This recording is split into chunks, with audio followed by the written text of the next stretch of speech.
discussion with a level of the quality. For me, it's only wines with a high level of quality, because without that, I bottle nothing. For example, for the 2002, we have been a flood, and we have been 600-800 millimeters in a week.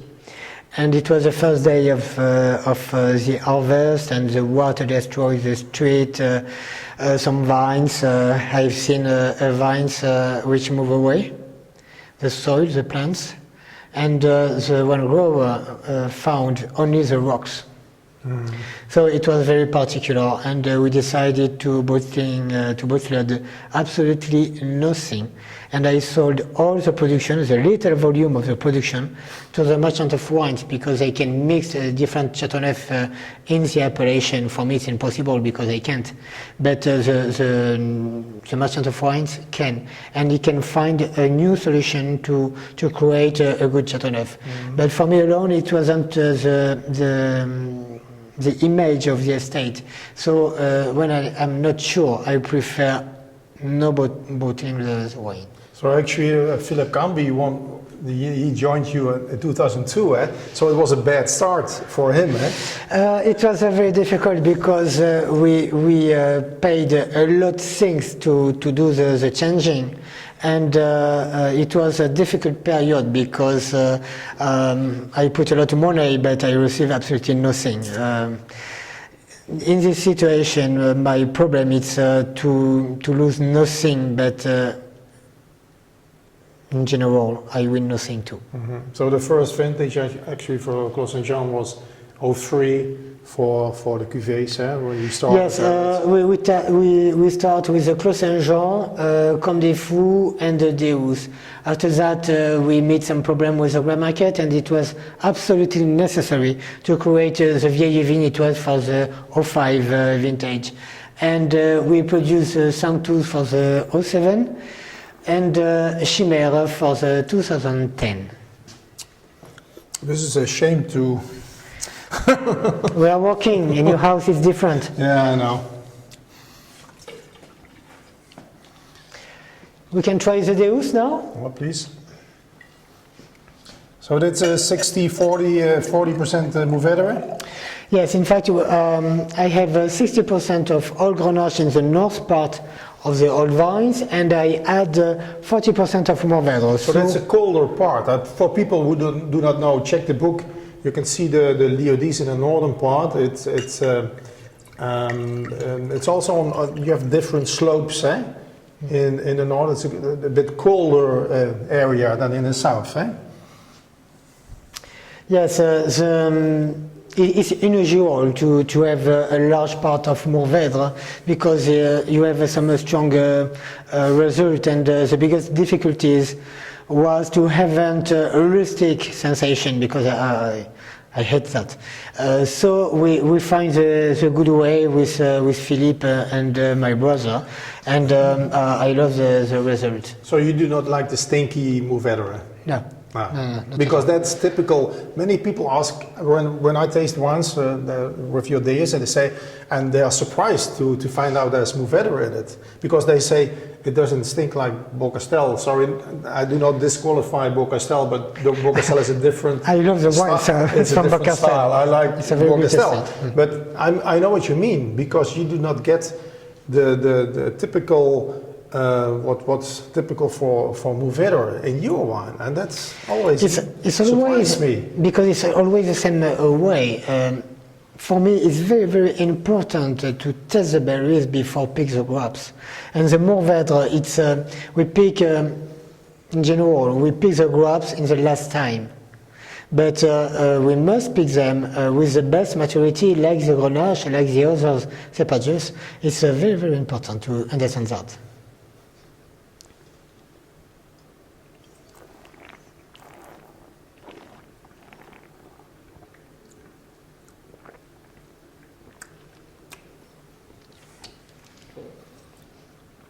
It's amazing that even when you had already so many good wines and high quality, you think you get a new momentum, that you think, wow, this is great, and then you think back, oh, the other one is great as well. You know, it's not just that you think this is better or better or better? No, it's different. It's different. Completely, completely. We try to have some great signature with each cuvée. So the Deus is a stronger cuvée. The Comme des Fous is very soft, and in fact we have a lot of consumers who prefer the Comme des Fous, other people prefer the Deus, and I can discuss about that. But it's very important for me to have the possibility to offer the different way. What's your personal favorite? Okay. For me, my favorite is Comme des Fous because I like the wines with a lot of matter, very round. Okay. And but my brother prefers the Deus, so okay. The question is open.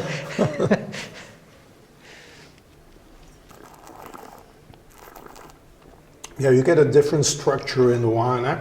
You see, the Mourvèdre is a little bit fighting with the Grenache, and that needs time to settle down. Eh? You see, I would love to try this wine in 10 years from now. But I think it will be possible to open the bottles in 6-8 years. Mm-hmm. So it's a very good bottle for the children when they will be 18 years old, of course. Yeah, not for the United States. Eh? You need to be 21 in the United States to be able to allowed to drink alcohol. Eh? Yes. I say in France it's 18 years old. In the US it's more? 21. 21. Yeah. Excuse me. Hola. No problem. Stop to speak. No, but I know that most of them are already. Yeah, sure. It's after 21 years old. You can keep the wine during a long time in your cellar, and you can offer them for your sons after.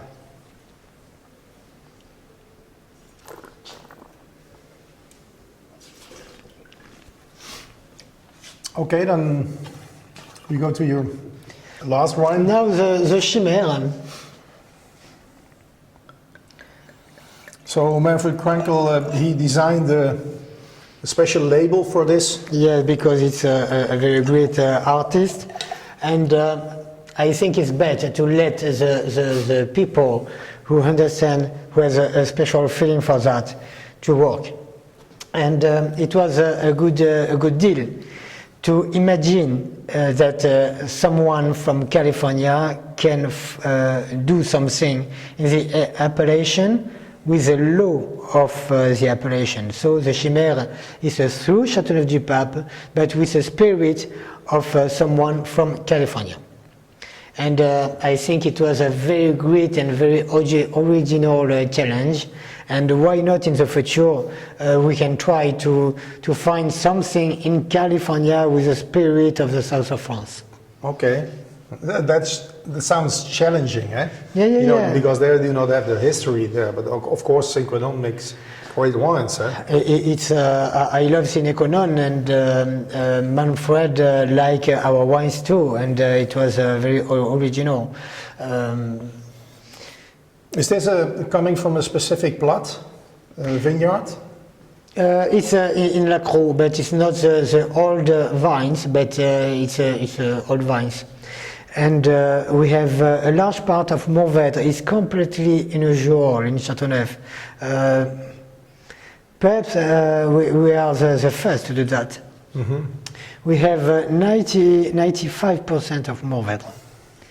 And we add 4% of Grenache and just a little volume of white Grenache.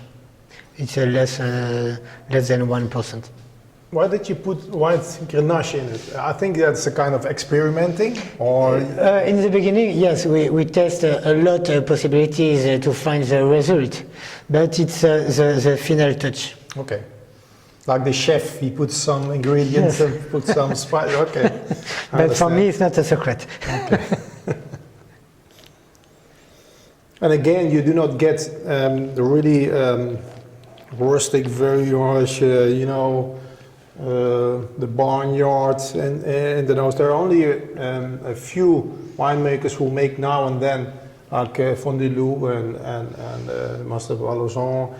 They make a cuvée Tinto. Tinto is, but it's very unusual. So I think that's a challenging project, especially for Manfred Krankl to work with Mourvèdre from It was very important to create something completely new. We decided since the beginning it's impossible to create another cuvée to the Clos Saint-Jean. We have the chance to meet Mr. Manfred Krankl, so it was very important for us to find something completely new. Mm-hmm.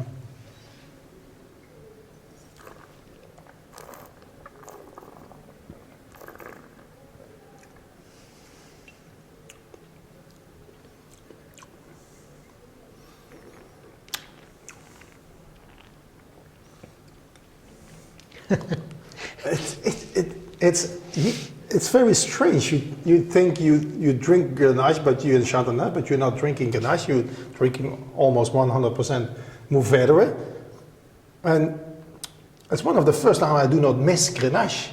It's a wine. It's a wine on itself. Sure. And it's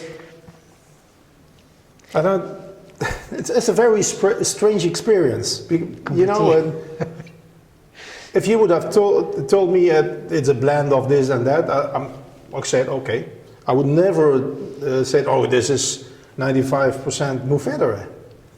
In the beginning, we can think it's completely crazy, but after the testing, we can understand, and we touch the possibilities of our appellation, because we have a lot of possibilities, and we are very happy with that.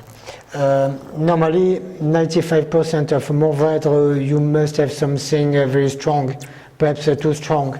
But with the élevage, with the best maturity, we arrived to find the best way for the Mourvèdre. And it was a new experience for us, but it was a very beautiful challenge. It's grippy, eh? It gets you by the balls. But it attacks you, but not in an aggressive way. No. I don't like that. No, I think it's. I can see this is a challenge for Manfred to produce another. Thank you to Manfred. Cheers, Manfred. Vincent, thank you very much for letting us taste together, because for people who are watching videos, it's important to see the context, and it's not just about drinking a wine. Wine is a special beverage. Something is going on with it. You cannot really put your finger on something magical with it. And but I think to get you more insight on the background, on the special cuvées and why a winemaker makes the wine like he does, that's very interesting. Thank you, Vincent. And thank you. It's always a good pleasure. Okay. Cheers. Cheers. Beautiful noise.